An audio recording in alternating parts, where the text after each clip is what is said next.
ናችሁ? ያው በአሁኑ ቪዲዮ ደግሞ ፀጉሬን ማስክ ላደርግ ነው እና እሱን ላሳያችሁ ነው። ምን ያህል ነው ግን ሴቶች ራሳችንን የምንንከባከበው? ፀጉራችንን ሊሆን ይችላል፣ የፊታችንን ቆዳም ሊሆን ይችላል፣ በሌላም ማለት ነው። እና በእርግጥ እኔ ሰነፍ ነኝ። አሁን ፀጉሬ ከተቆረጥኩ በኋላ ነው ያው የጀመርኩት እና ከተቆረጥኩ በኋላ ምን ጀመርኩኝ የሚለውን አሳያችኋለሁ። ያው ፀጉራችን አጠር ሲል ስንወጣ ዝም ብለን አንወጣም፣ እንታጠባለን። ዴይሊ የምንወጣ ከሆነ ዴይሊ ልንታጠብ እንችላለን እና በየቀኑ መታጠቢ ካልቀረ ወይ ቶሎ ቶሎ መታጠቢ ካልቀረ ለምን ፀጉሬን ማስክ እያደረኩ አልታጠብም? ቢያንስ ውሃው ብቻውን እንዳይበጣጥሰው ብዬ አሰብኩኝ እና ሁለተኛም ደግሞ የተቆረጥኩትም ከዜሮ ለመንከባከብ ስለሆነ ስለተጎዳ በጣም ውስጡ ነው የተጎዳው። ውስጡ ስላችሁ ከዚህ ትንሽ ከፍ ብሎና እሱ ፓርት ድረስ ነው የቆረጥኩት ማለት ነው። መሀሉ ስግስግ ብሎ ውስጡ ተጎድቶ ነበረ እና አሁን ከተቆረጥኩ በኋላ ምን ማድረግ ጀመርኩ መሰላችሁ? መታጠቢ ካልቀረ ብዬ ቢበዛ በሳምንት 3 ጊዜ ማስክ አደርገዋለሁ ፀጉሬን። በጣም አነሰ ከተባለ 2 እና ብዙ ቪዲዮ ላይ አየሁ፣ ሀገር ውስጥም ከሀገር ውጭም ማለት ነው፣ ይሄንን የማስክ ውህድ እና ያው ፀጉርም ሆነ ፊት ሁሉ ነገር ምንም ማንኛውም ነገር ሞይስቸር ሲሆን አሪፍ ነው አይደለ? እና ለሱ ብዙ ቪዲዮ ፈልጌ አይቻለሁ፣ ሀገር ውስጥም ከሀገር ውጭም እና አብዛኛው ሰው እሱን ነው የሚጠቀመው እና እሱን አሁን አሳያችኋለሁ። መጀመሪያ ይሄ አብሽ ነው እና አብሹን ብዙ ቪዲዮም ላይ ካየሁትም እኔም ካየሁት በኋላ የገባኝ ነገር ቢኖር ምንድነው የሚቀቀል ነገር ውሃውን ስንፈልገው ነው እንጂ ውሃውን ስንፈልገው ግዴታ መቀቀል ስላለብን ነው እንጂ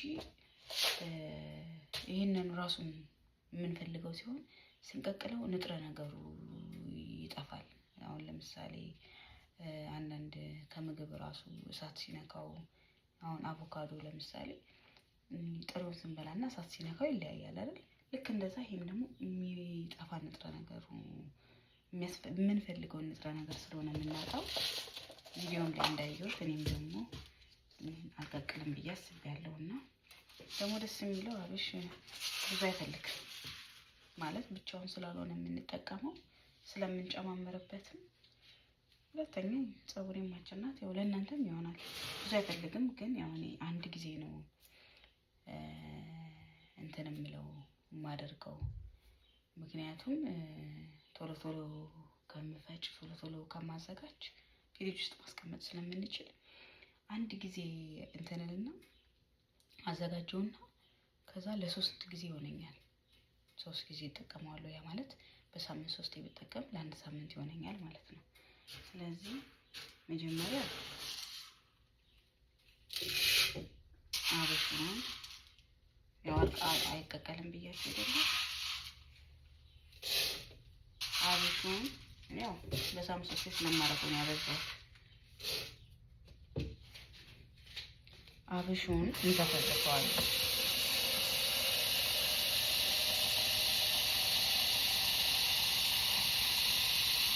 እናንተም ይህንን ነገር አይታችሁ ሊሆን ይችላል ከብዙ ሰው፣ ግን ያላያችሁት ይጠቅማችኋል። እኔም በትንሽ ቀን ተመችቶኛል። ባለችርብ ስለሆነ በአንድ ጊዜ ለውጥ ላታገኙ ትችላላችሁ። ግን እንደዚህ አይነት ነገሮች አሁን ሰነፎች ነን አብዛኞቻችን። 1 2 3 እንሞክረውና እንተዋለን። በዛች አጭር ጊዜ ውስጥ ደግሞ ለውጥ ሊኖር አይችልም።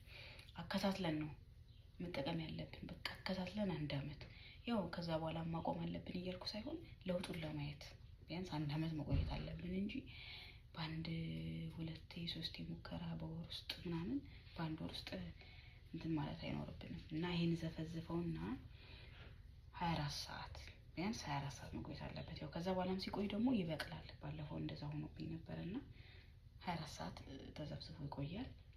ከዛ በኋላ አሳያችኋለሁ እና ከ24 ሰዓት እሺ፣ እንግዲህ 24 ሰዓት አልፎታል የዘፈዘፍኩት። በእርግጥ 2 ቀን ራሱ ሊሆነው ነው ሳይበቅል ራሱ አይቀርም። አሁን ያው እንግዲህ እንደምታዩት በዚህ ልክ አልነበረም አይደል ሳስገባው፣ አሁን በጣም ነው የበዛው እና አሁን በዚህ በመቀጠል ይሄን እስክንፈጭ ድረስ ቅርንፉድና ሮዝመሪውን እንቀቅላለን መሆን ስለምንፈልገው።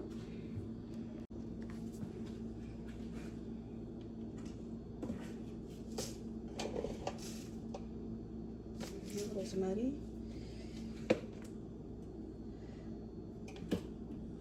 ቅርንፉድ ሁለቱ አሁን ስለሆነ የሚፈልገው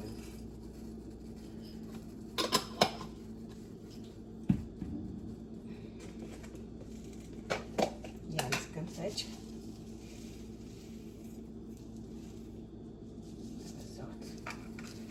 ተጠቀመው ነገር ይሄንን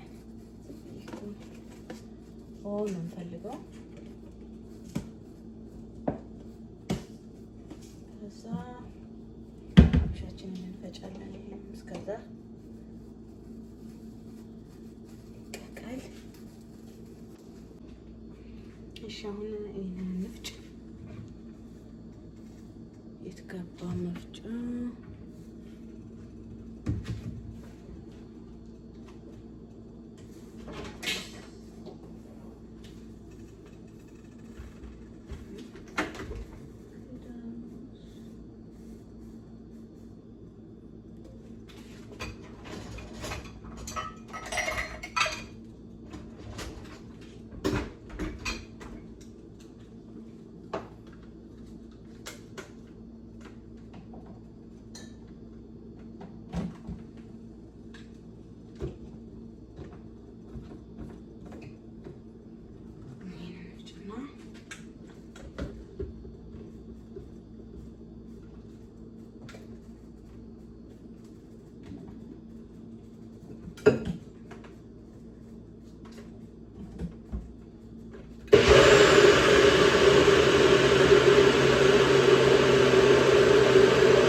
እንደውም ቀጠነ እንኳን ይወፍር እዛ ነው ተደፍሮ።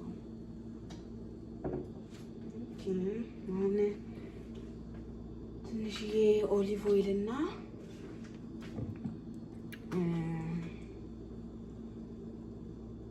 ኮኮናት ኦይል እንጨምርና እንፈጫለን። ግን መጀመሪያ ይሄንን አጠለዋለሁ። ከዛ ሳርሳሪውን ማለት ነው እሱን አጥልዬ ተጨረስ ኦሊቭ ኦይል እና ኮኮናት ኦይል ጨምሬ እፈጫለሁ። ከዛ ፍሪጅ ውስጥ አደርጋለሁ። ግን እኔ ኦልሬዲ ባለፈው የፈጨሁት ስላለ ይሄንን ለአሁን እጠቀማለሁ። ያንን ግን ጀስት ፈጭቼ ደግሞ አስቀምጣለሁ። 3-4 እጠቀማለሁ። በሳምንት 3-2 እንኳን ብጠቀም ያገለግለኛል። 2-3 ዙር። እሺ እንግዲህ ያው አሁን የተፈጨውን አብሽ እንደዚህ ወንፊት ባለው ጨርቅ ነገር ብቻ ወንፊት ባለው ነገር እንደዚህ ያለን እናወጣዋለን ማለት ነው። ሽክር ያለው ይቀራል።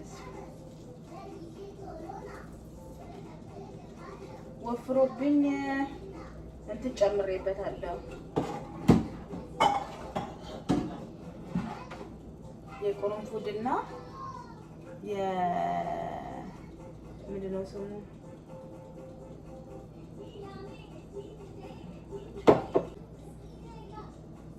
ውሃ ማለት ነው የተቀቀለበት ነው። ይሄ ደግሞ ይሄው እንደምታዩት እንደዚህ ሆኗል። ከዛ ይሄንን መልሼ ፈጫዋለሁ። እንትን ኦሊቭ ኦይል እና ኮኮናት ኦይል ጨምሬ ማለት ነው። አያችሁት? አያችሁ ታዲያ እንዴት እንደበዛ። ይሄ ለስንት ቀን ይሆነኛል ማለት ነው። ዋናው ሊወጣብኝ ነው። እዚህ ጋር ሾለከ።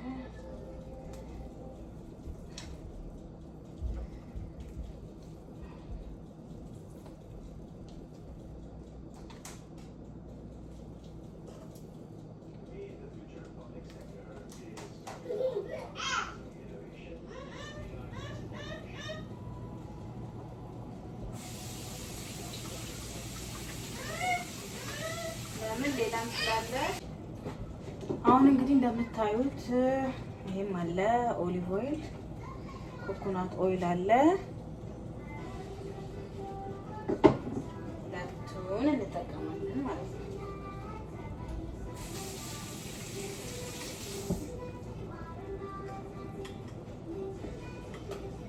ስቲል ወፍራም ነው። የሮዝማሪ ነው ማለት ነው እንጂ በጣም ወፍራም ነው። ሲገባ ደግሞ በቃ ግጥም ነው የሚለው።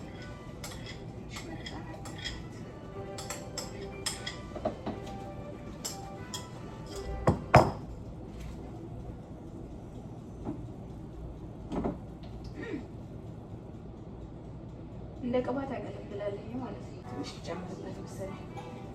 ፀጉራችን እንደውም ልንታጠብ ስንል ማለት ነው ማስክ እንኳን ባንጠቀም ፀጉራችንን ባንንከባከበው እንኳን ቅባት ተቀብታ ስንጨርስ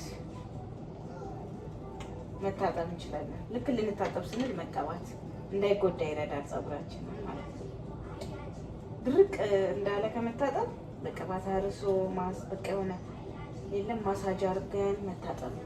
ታጥበን ስንጨርስም ደግሞ ቅባት ውስጡን ቀብተን ማሳጅ ማድረግ በቃ የሚሰማው እንትን ደስ ሲል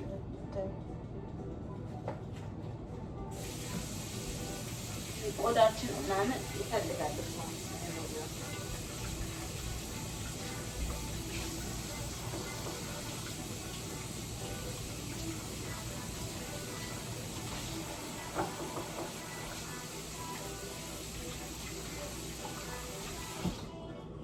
ትንሽ ውሃ ሮዝመሪ ውሃ እናደርግና ፍሬ እንዳይገባ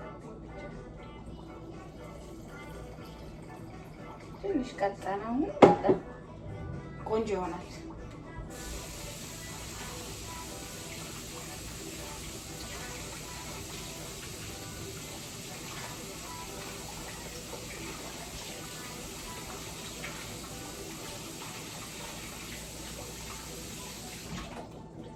አሁን ፀጉሬ ለውጥ ሳይኖረው ላሳያችሁ ያሰብኩት አንደኛ ሲጀመር የነበረውን እንድታዩትና ሲጨርስ ደግሞ ለውጥ ነው እንድታዩት ብዬ ነው። እስቲ ፀጉራችንን ማስቀጠል ደግሞ ሰብስክራይብ፣ ላይክ፣ ሼር ማድረግ እንዳትረሱ። ትክክለኛ ጓደኛ የትኞቹ ናቸው?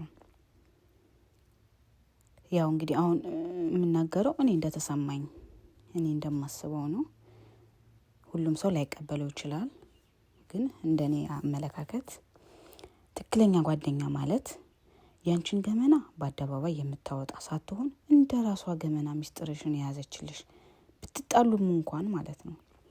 ሁሌ ስለ ራሷ ችግር ብቻ የምታወራ ሳትሆን ያንቺንም ችግር ስትነግሪያት በትዕግስት የምታዳምጥሽ፣ ያንቺ ህመም፣ ደስታ የሚሰማት በሚጎዳሽ ውሳኔዎችሽ ላይም በምን አገባኝነት ውሳኔሽን የምታጸድቅልሽ ሳትሆን ያላመነችበትን ውሳኔሽን የምትከራከርሽ፣ ውድቀትሽን የማትፈልግ ለደስታሽ ብቻ ሳይሆን ለሀዘንሽም ከጎንሽ የሆነች፣ በዋነኝነት ደግሞ የማትቀናብሽ፣ የማትፎካከርሽ፣ ከጀርባሽ የማታማሽ፣ ልክ እንደ እህት የተቀበለችሽ፣ እንደ ራሷ ለህይወትሽ የምትጨነቅ፣ በህይወትሽ ዋና ዋና ጉዳዮች ላይ በሀሳብም በአካልም ከጎንሽ የሆነች፣ አለመማርሽ፣ አለማደግሽ፣ አለመስራትሽ ያንቺ በህይወት ባልተሳኩት ነገሮች ሁሉ አሳስቧት የምታነቃቃሽ፣ ያልተሳኩልሽ ነገሮች ላይ አጋጣሚውን ተጠቅማ የማትቀልድ የማታሾፍብሽ፣ ግን በተቃራኒው የራሷን ህይወት እየኖረች እንድታኗኗሪያት የምትፈልግ ከሆነ የምታዞርሽ፣ የምታዝናናሽ፣ የምታጨባጭብሽ፣ ይቺ ለመዝናኛና ለህይወቷ አድማቂ ብቻ እንድትሆኛት ነው የምትፈልገው። ያንቺን ህይወት አያሳስባትም። ለሷ ህይወት ብቻ እንድትደክሙ ነው የምትፈልገው። እና እንደዚህ አይነቷ ጓደኛ ትቅርብሽ። በመጨረሻም ለቅናተኞች እና ከሰው ጋር እየተፎካከሩ ለሚኖሩት የምለው ነገር አለ። የኔ እህት የሷ ውበት አንቺን አስቀያሚ አያደርግሽም። የሷ እውቀት አንቺን አላዋቂ አያደርግሽም። የሷ ጥንካሬ አንቺን ደካማ አያደርግሽም። የሷ ስኬት አንቺን ወዳቂ አያደርግሽም። የሷ በኑሮ ደስተኛ መሆን ያንቺን ህይወት አሰልቻ አያደርገውም። ከራሳችሁ በቀር ሌላ ውድድር የለም። ንጽጽር የደስታ ሌባ ነው። የራስሽ ስኬት ላይ አተኩሪ። ካልሆነስ እመኝኝ የሰውን ህይወት እየተከታተልሽ የምትደክሚ ከሆነ መቼም በራስሽ ህይወት ደስተኛ አትሆኝም። እስቲ እናንተስ ስለ ጓደኝነት ያላችሁን ሀሳብ ምን ትላላችሁ? ኮሜንት ላይ አስቀምጡ። እኔ እዚህ ጋር ጨርሻለሁ። በቀጣይ ቪዲዮ እስከምንገናኝ ላይክ፣ ሼር፣ ኮሜንት፣ ሰብስክራይብ ማድረግ እንዳትረሱ። ጉድባይ